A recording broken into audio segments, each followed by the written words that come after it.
Selamat datang di skytech.id, kembali lagi bersama saya Ucup. Kali ini kita akan mereview sebuah laptop dari HP yang mana ini menggunakan prosesor i3 Gen 10 dan ini banyak sekali dijual di pasaran dengan harga yang sekitar 6-7 jutaan. Apakah masih worth it di i3 Gen 10 sekarang? Jadi jangan kemana-mana dan jangan di skip, tetap di channel skytech.id.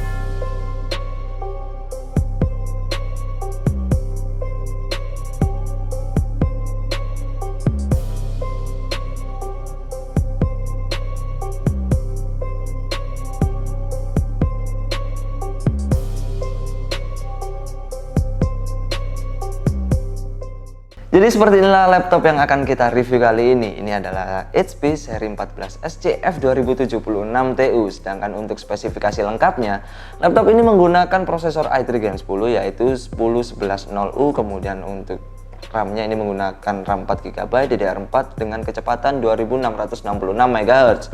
Tapi untuk dari sisi storage-nya, laptop ini masih menggunakan SSD yang cukup kecil yaitu 256GB SSD PCIe NVMe.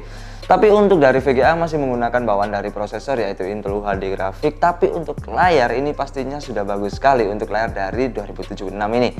Laptop ini sudah menggunakan layar IPS yang mana 14 in Full HD IPS panel dengan 250 nits untuk tingkat kecerahannya, dan untuk color gamutnya masih menggunakan 45% NTSC.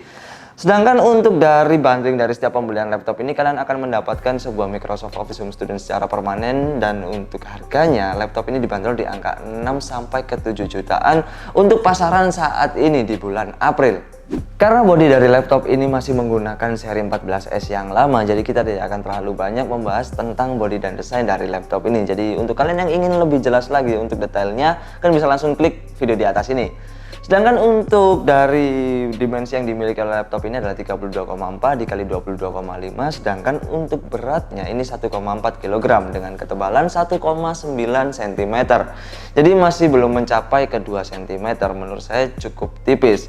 Sedangkan untuk di bagian keyboard, laptop ini masih diberikan sebuah backlight seperti HP 14S pada umumnya. Jadi ini sangat membantu sekali menurut saya. Sedangkan untuk touchpadnya ini tetap presisi berada di bagian tengah di bawah tombol spasi bar. Sekarang kita beralih saja ke bagian port yang dimiliki oleh 2076 ini. Jadi untuk di bagian kanan ini terdapat sebuah DC in, lalu ada LAN port, selanjutnya ada HDMI port, 2 USB Type A dan input-output audio yang terakhir. Selanjutnya untuk di bagian kiri ini terdapat sebuah Kensington lock, 1 USB Type-C dan sebuah media card reader. Setelah melihat ke bagian spesifikasi, kemudian bodi dan desain, saatnya kita melihat bagian dalam dari HP 2076Ti ini. Jadi seperti apa hardware yang digunakan, lalu apa saja yang bisa di-upgrade pada laptop ini, langsung saja kita lihat sekarang. Untuk di bagian kanan atas terdapat sebuah fan, kemudian dilengkapi juga dengan sebuah heat pipe. Sedangkan untuk RAM ini berada di bagian agak ke kiri di bawah heat pipe, dan ini ada dual slot RAM. Jadi yang satu sudah terisi, yang mana jika kalian ingin mengupgrade kalian bisa menambahkan satu slot lagi karena masih ada satu slot kosong. Sedangkan untuk SSD berada di bagian tengah, tapi untuk kalian upgrade kalian harus mereplace yang sudah ada. Kemudian untuk di bagian paling bawah di sini terdapat sebuah space kosong, dan sayangnya HP tidak memberikan sebuah konektor untuk kalian menambahkan storage pada laptop ini. Lalu untuk baterai ini berada di bagian bawah juga di bagian tengah sampai ke kanan, dan ini tidak terlalu besar. Oke, di pengujian performa ini kita akan awali dengan tes menggunakan software Crystal Diskmark, dan untuk hasilnya ini mendapatkan 2222 MB per second untuk read-nya, sedangkan untuk write-nya ini mendapatkan 1036 MB per second. Selanjutnya kita akan coba laptop ini dengan beberapa software gaming dan software editing. Tapi kita akan menunjukkan dua hasil dengan RAM 4GB dan 8GB. Seoptimal apakah menggunakan RAM 8GB? Jadi kita langsung saja simak hasilnya seperti ini. Jadi untuk penggunaan software Cinebench R20 mendapatkan 755 poin di RAM 4GB dengan di pengujian pertama.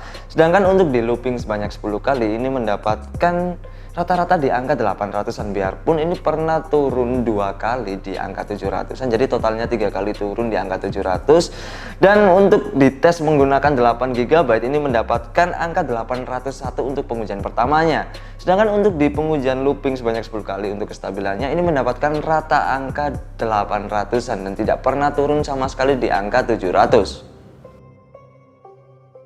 Jadi kita akan mulai menggunakan software editing. Yang pertama ini kita menggunakan software Blender dan hasilnya mendapatkan waktu 21 menit 2 detik saat menggunakan CPU.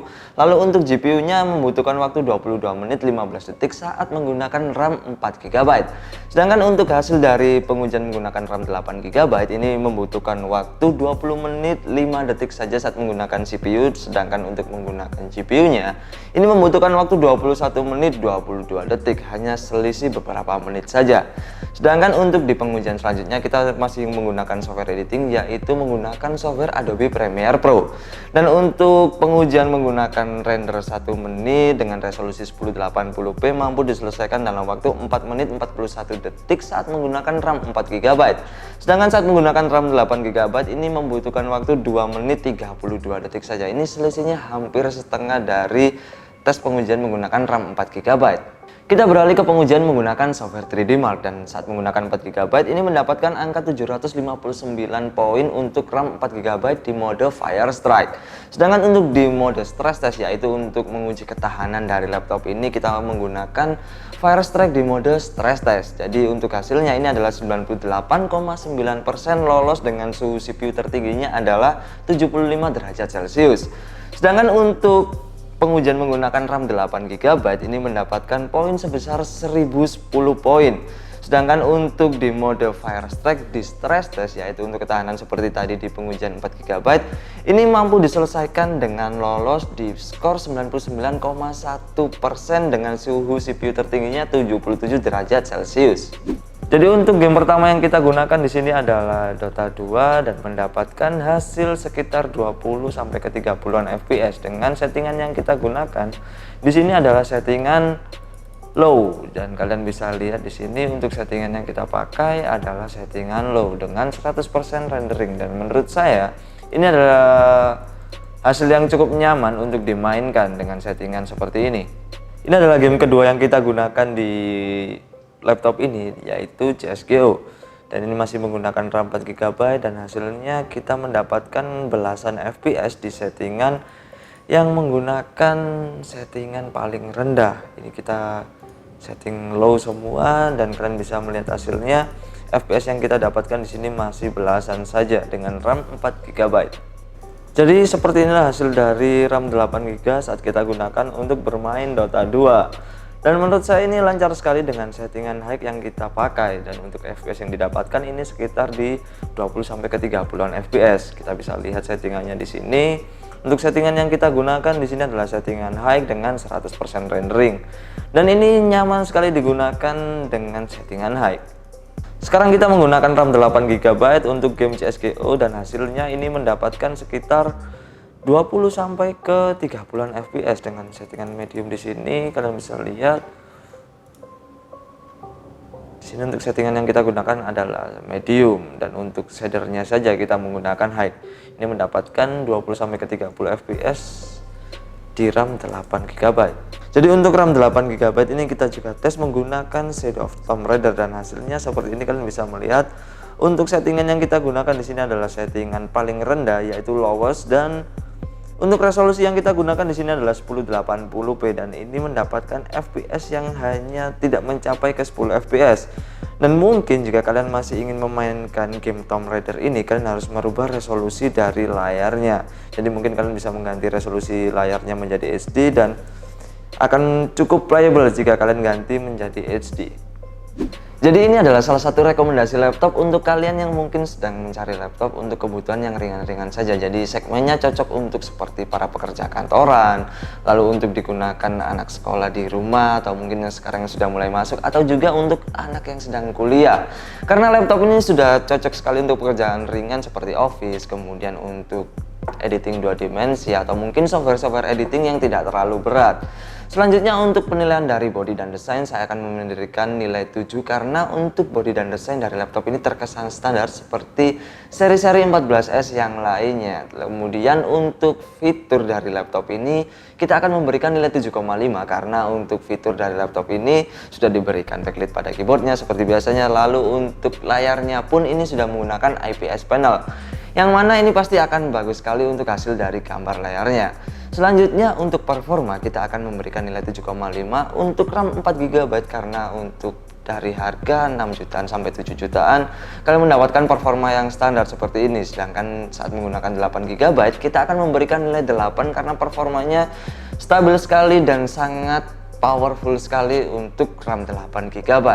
Jika ada kritik dan saran atau mungkin kalian ingin request next kita akan review apa atau mungkin compare apa, kalian bisa langsung tulis saja di kolom komentar. Sedangkan untuk link pembelian dan info lebih lanjut tentang produk yang sudah kita review tadi, kalian bisa temukan di kolom deskripsi. Jadi jangan lupa like, comment, and subscribe channel kita karena kita akan review lebih banyak lagi produk-produk seputar dunia IT. Jadi sekian dulu video dari saya Ucup, see you next video.